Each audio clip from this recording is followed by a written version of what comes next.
News out of the NFL, where the Dolphins are planning to hire Jon-Eric Sullivan as their next general manager. That is the latest from our Jonathan Jones.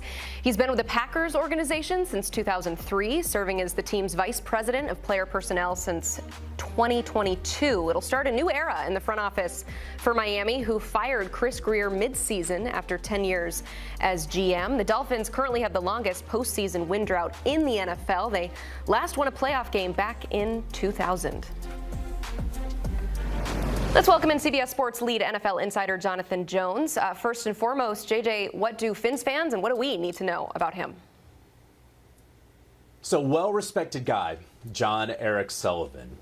His dad was a long-time coach, both in the college and professional ranks. And so that's sort of how he got his foot in the door more than 2 decades ago with the Green Bay Packers. But from there, has absolutely worked for everything that he has gotten, stayed with that organization, has seen how one of the best, classiest, most consistent and successful franchises has been operated across different general managers for the past 2 decades.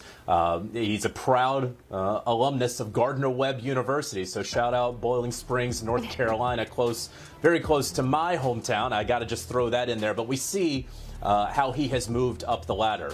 And that is a lengthy ladder, right, over 20 years to finally get this opportunity. I think he got an interview or 2 last year. Again, well-respected for his scouting background and prowess. And that is something that the Miami Dolphins were very interested in from the start. I had reported a couple of weeks ago that the Dolphins were going to be interested in finding a general manager who could really help in the college scouting specifically, right? That they feel pretty good about where they are on the pro side. They feel pretty good about where they are football administration and operations. They have an SVP in Brandon Shore, who's probably going to get a little bit more power there in Miami. So they really wanted a GM who had a strong background in scouting. And I don't know that they could have done much better in terms of that than landing on Jon-Eric Sullivan from the Packers. Former wide receiver for the running Bulldogs there. So the GM is the first domino to fall. Mike McDaniel was fired yesterday, so the next one we assume would be the head coach. So what does this move today tell us about where they could go there?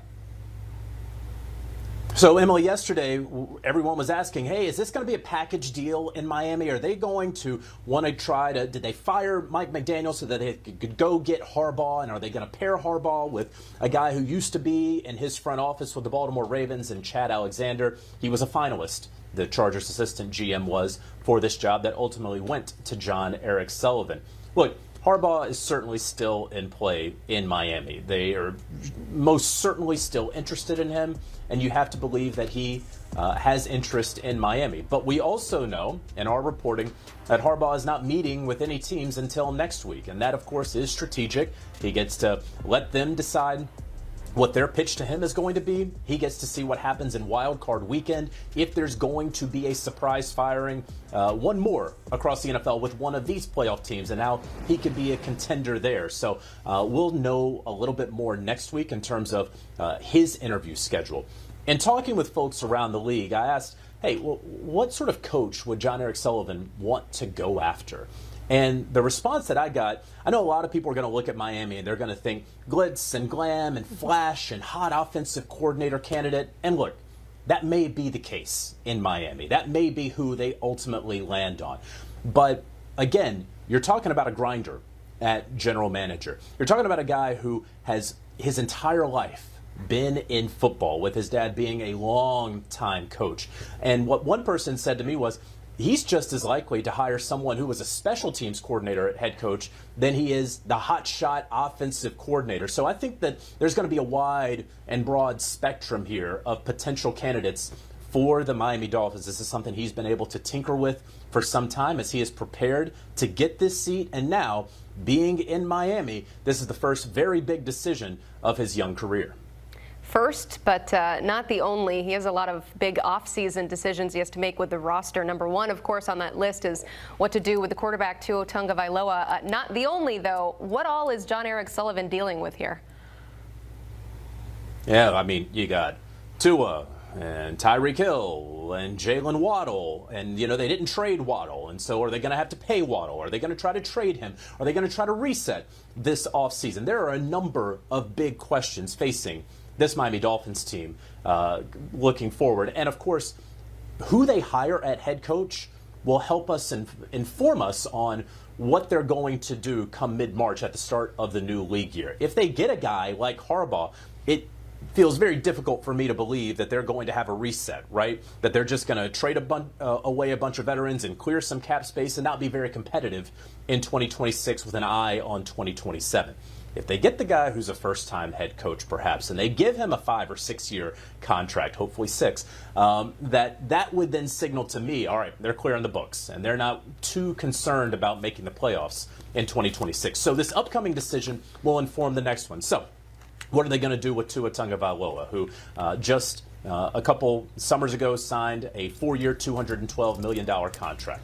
Well, didn't he just say the other day that it would be dope to start somewhere else?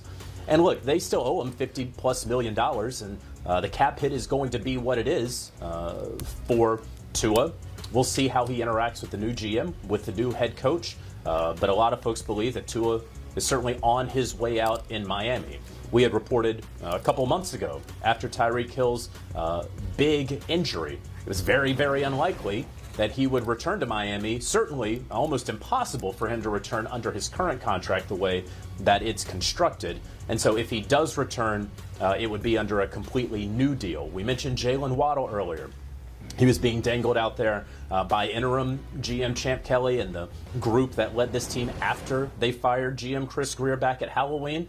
Will they decide to ultimately trade him away, or will they give him a new contract? These are all the decisions that are facing the Miami Dolphins, and they don't have much cap space available to them. So how are they going to find the next quarterback? What's interesting, Emily, and I'll just say this, Jon-Eric Sullivan has been with the Packers organization who they found quarterbacks without the number 1 overall pick, right? They found Brett Favre without the number 1 overall pick before Sullivan got there. They found Aaron Rodgers late in the first. They got Jordan Love, I think, in the 20s a few years ago. So he is used to doing things like this, of finding the quality quarterbacks without picking in the top 5. He has seen it done over the years. And so just keep that in mind as the Miami Dolphins continue on in this free agency period and into the draft, what they may do at the most important position in sports. A lot of work ahead. Jonathan Jones, appreciate you joining us with the news that the Dolphins plan to hire Packers VP of Player Personnel, Jon-Eric Sullivan, as their next general manager. We appreciate you being here with us this morning. Elsewhere in the AFC East, with the Bills still playing some football on the road in Jacksonville, taking on the red-hot Jags with Trevor Lawrence at quarterback. You can watch this game Sunday, 1 Eastern on CBS and stream on Paramount.